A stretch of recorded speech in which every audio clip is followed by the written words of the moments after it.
Hey everyone, it's Carissa Wiley at sprinkledwithglitter.com. Thanks for joining me today. Today I am sharing a kind of quick and easy hot foil card.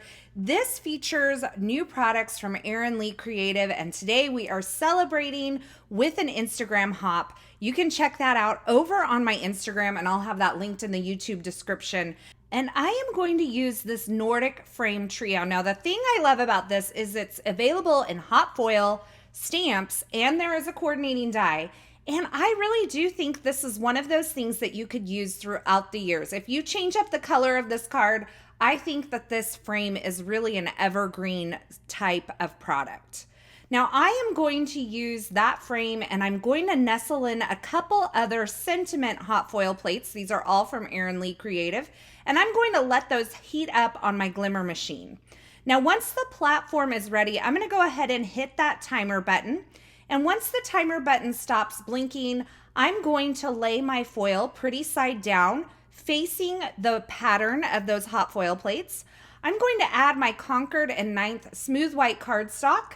I added a 100-pound cardstock shim, and then the 2 shims that come with the Glimmer machine. And then I'm going to release this from the base and run this through my Platinum 6. Now I'm going to go kind of slow on this so that I make sure that my hot foil plates make good contact with the paper, that there's plenty of time for that heat and pressure to transfer the foil to that cardstock.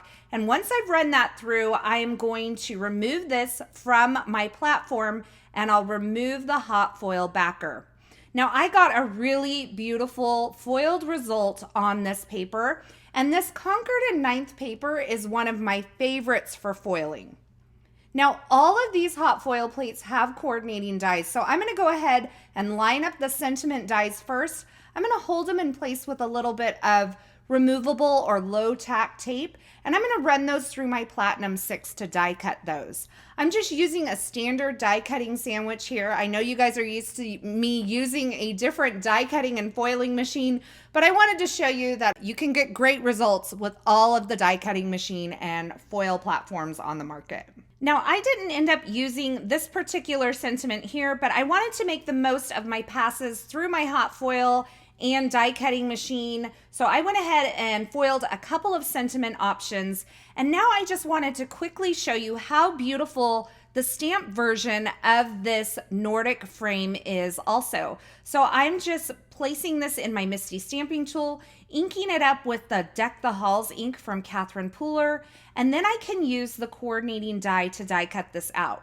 Now, once again, I didn't actually use this particular frame on my card, but if you are not into the hot foil thing yet, then I wanted to show you that there is an option for stampers. And the sentiment that I used is also available in a stamp set as well, and I'll be sure to link that in the YouTube description. Now I went ahead and die cut both the stamped and the hot foil version, and then I used that Nordic frame die to die cut some Jade cardstock as well, and I'm adding a little ink blending with the Deck the Halls ink from Catherine Pooler. This is one of my favorite ink blends right now. You might be seeing it a lot on holiday projects, and sorry, not sorry, because I love it so much. That rich green is just so gorgeous. Now I did do a lot of die cut stacking on this card, so I die cut this Joy to the World sentiment piece out of plain white cardstock an additional 3 times, and I'm using some liquid glue to stack my hot foil sentiment on top of those 3 blank die cuts to give it a little bit of dimension. And I'm going to do the same thing with the Nordic frame as well. So I used some liquid glue to adhere it down to my card panel, which I added a little bit of ink blending on as well. And I'm going to nestle this inside piece, or this negative piece of this Nordic frame die cut, into the center of that frame.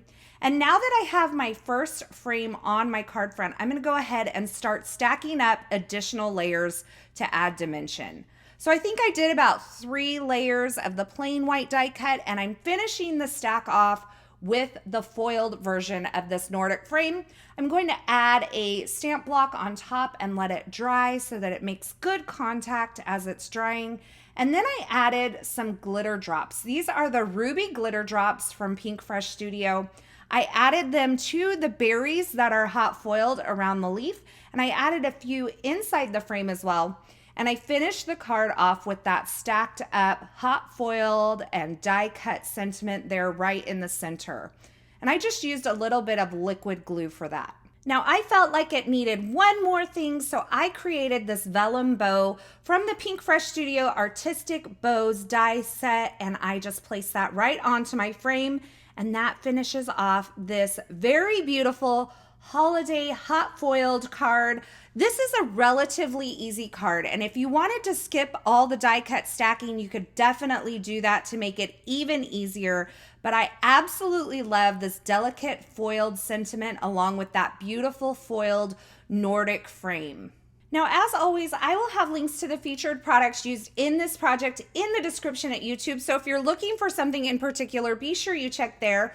Or you can head on over to my blog at sprinkledwithglitter.com. I'll have that linked below as well. Over there, you'll find more still shots, more information, and a complete list of supplies, as well as some information on the Instagram hop that I am participating in to celebrate some brand new products from Erin Lee Creative. And there are so many in that release that I do not have here, so be sure to check it out. Thank you so much for stopping by and hanging out with me today. I hope you enjoyed this project, and I hope you enjoyed this video. If you did, be sure to give it a thumbs up, and don't forget to subscribe and turn on the notifications here on my YouTube channel so you don't miss any of my paper crafting and card making video tutorials. I appreciate you, and until next time, I hope you have a fabulous day.